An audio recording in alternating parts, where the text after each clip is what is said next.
all at one time. I was very fortunate that I was still in contact with some of the guys that I served with, and they had, we'd seen some very similar things in country, and they had gone and sought help at the VA and talked me into that, and went ahead and did it. And like Jeremiah was saying earlier, just telling my story and just kind of saying, talking about out loud the experiences that I had, I think was more therapeutic than anything else. And I think that really has gotten me through kind of the rough patch that I was in at that time. What kind of jobs are out there for wounded warriors? What are the best fits that have you found? Really, the kind of the biggest thing that folks are looking to do is to get back into something where they're able to give back to the fight and help others. So whether it be a defense firm, any way for folks to kind of use their experiences in the military. And I had experience with folks getting jobs anywhere from being a chef to being in a defense firm, so it's a completely wide range. What's the hardest thing in terms of transitioning from the military into the private sector? Just the adjustment of the culture, and the way that you might talk to someone that's in the military wouldn't fly so well. In the civilian sector, you might not be at that job for very long if you talk to someone as you did in the military. And making that transition, kind of realizing that, what the lingo is and what's appropriate, what's not appropriate, is really kind of tough. So does the Wounded Warrior Project help people with resumes and all of those things that you need to get a job? They certainly do. The Warriors to Work program does that, helps with the resumes and works with some amazing volunteers around the country that are able to provide their background and experience in helping with that. Justin, tell us about your experience. You were trained as a lawyer. I first met you a few years ago. I know you met your wife at Walter Reed. Tell us what happened and how far along in your recovery would you say you are right now? I was shot in 2006. It was October 18th.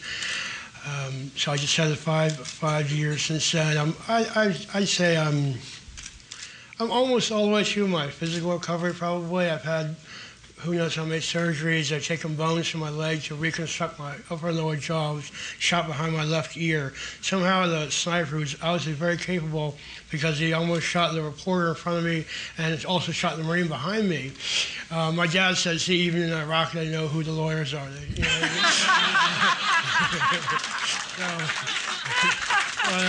I think he was kidding. But the sniper was an amazing shot. I had a helmet and Kevlar and all that gear, but the bullet somehow hit me right here. Fortunately, no brain damage or very little, none to my nervous system. So I was lucky, but I wouldn't have survived but for the young Navy corpsman who came running over, even though the sniper was still shooting.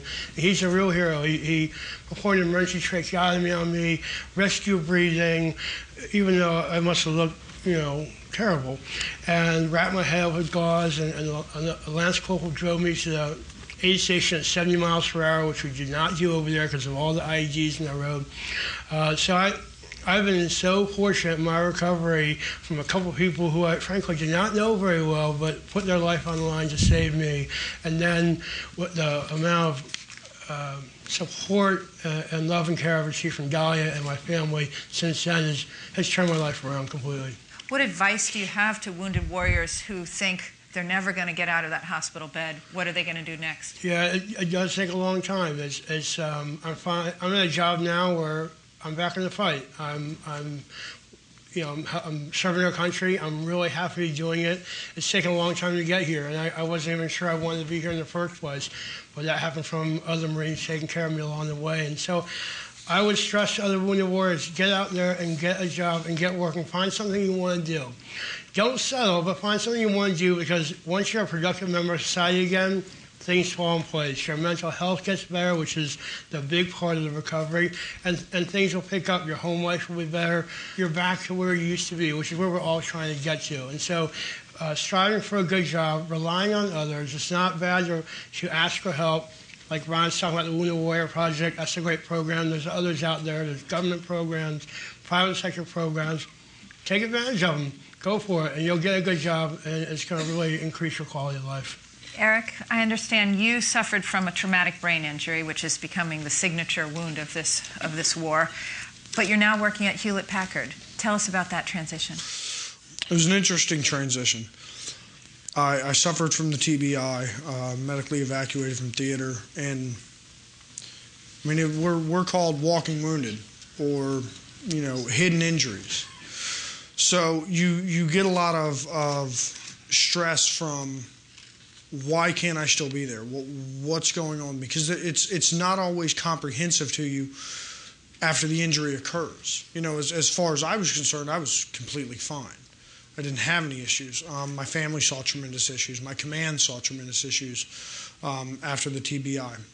So it was difficult. It was a long road. I leaned a lot on the Wounded Warrior Project. Honestly, picking up the phone, calling Ryan Cools. Trying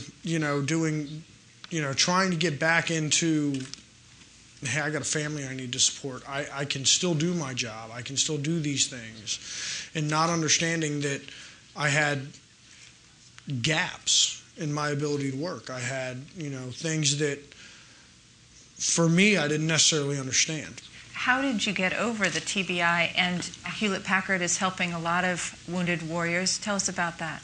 Well, they are doing tremendous things. One of the big things was I tried to dive back into the workforce. After I gotten out of the military, I'd actually gone back and said, I don't see the issues that you're saying.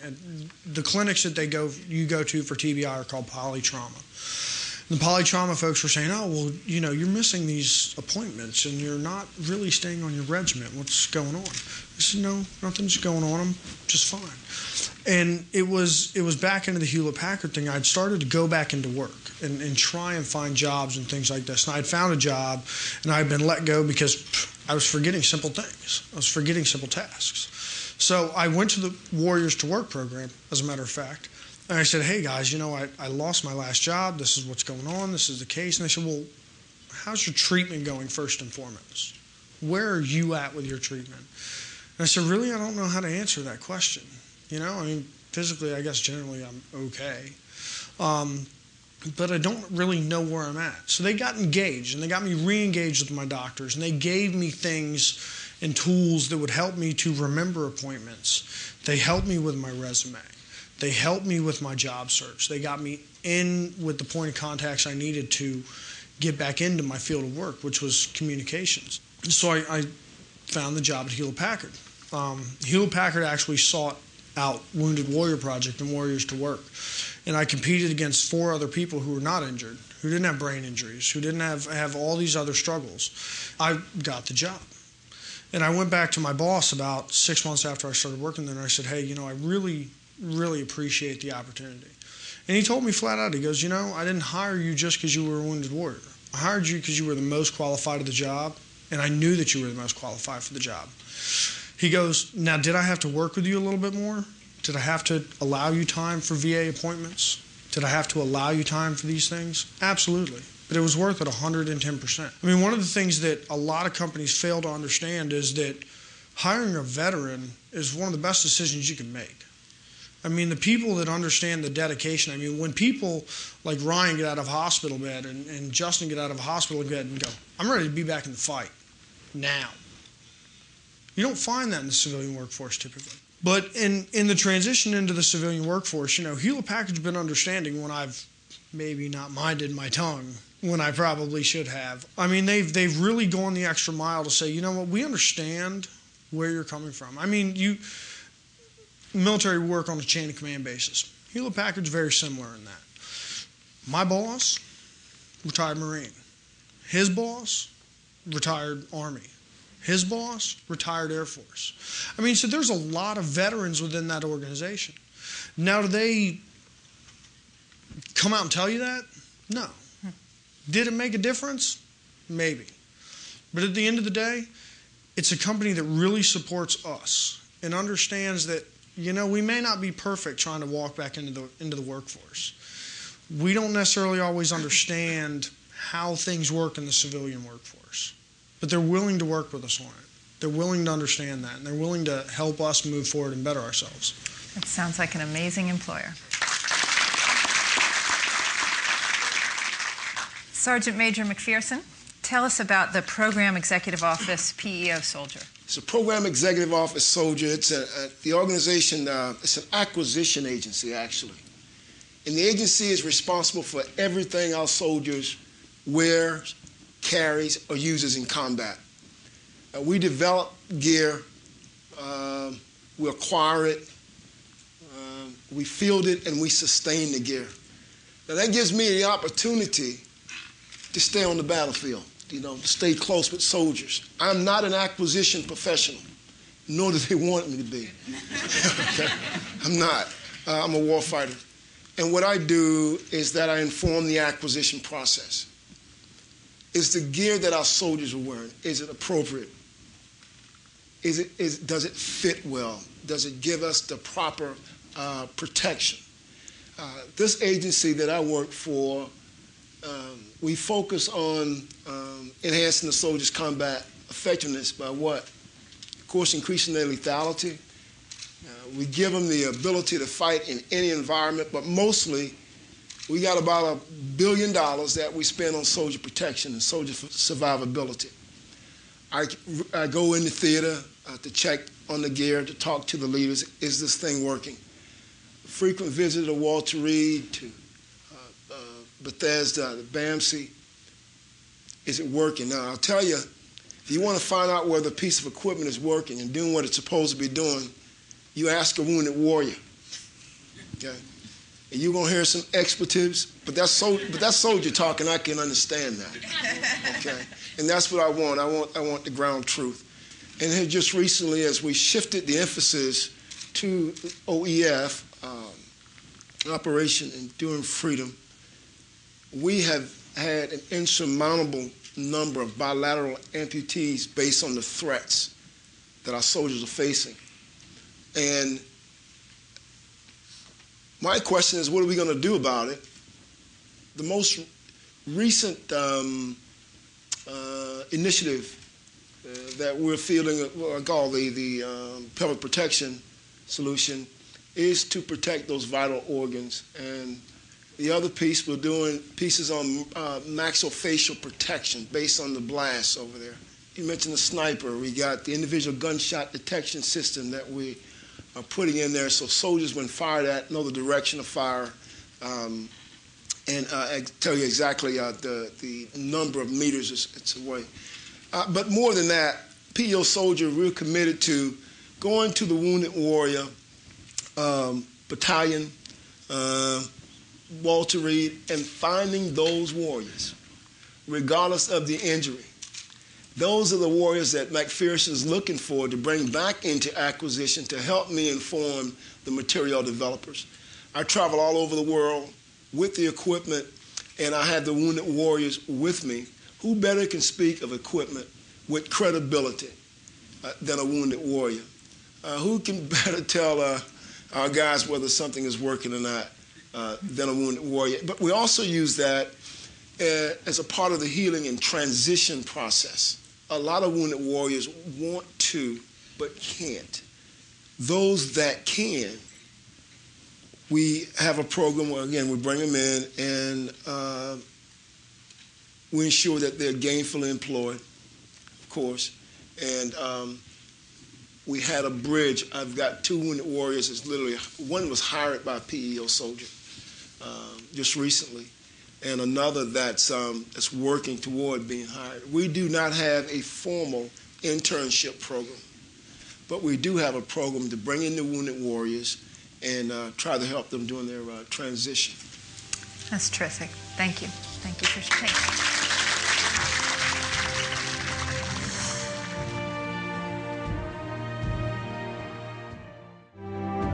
University of Phoenix honors military members and their families who have put their needs aside and worked for the common good of our country.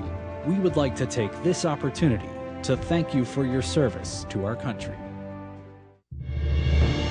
When I was first told my nomination for this award, I said I didn't want the spotlight. That was a poor first thought that I had. I began to realize what an honor it would be to carry the pride and award with meaning to me more than any other decoration I have received. I consider myself the luckiest person in the world to be here and humbled to represent service members and heroes like Lieutenant Murphy. I only pray that as Lieutenant Murphy and those who have given the ultimate sacrifice view me from the heavens above, that they know me worthy.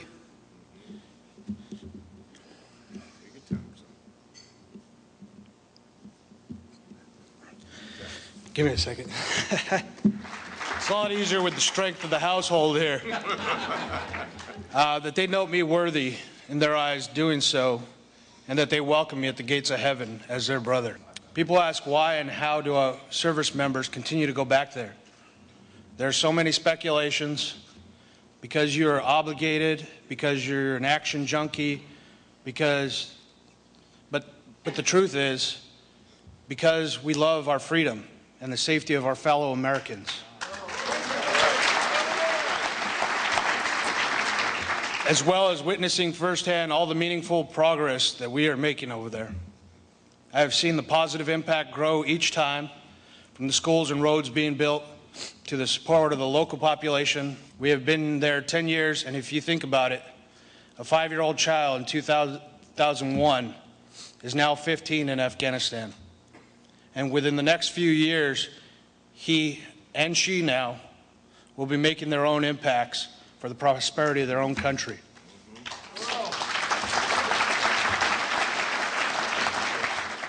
A service member does not need to be publicly recognized to feel gratification in what they do, but the acceptance from their comrades.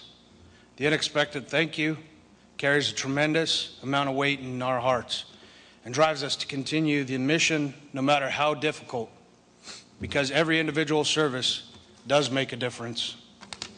So with respect to Lieutenant Michael P. Murphy, his family, I thank you humbly for your sacrifice and would like to accept this award on behalf of all the men and women who have and are serving in Afghanistan, defending our freedom at this very moment and around the clock.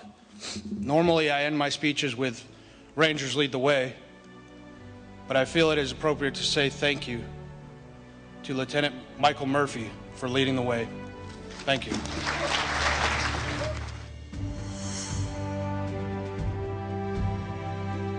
Now we'd like to take some questions from the floor, and I'd like to start with a representative from the University of Phoenix. I'd first like to say thank you so much for your sacrifice. It's been a pleasure to hear about your stories, and it's truly commendable.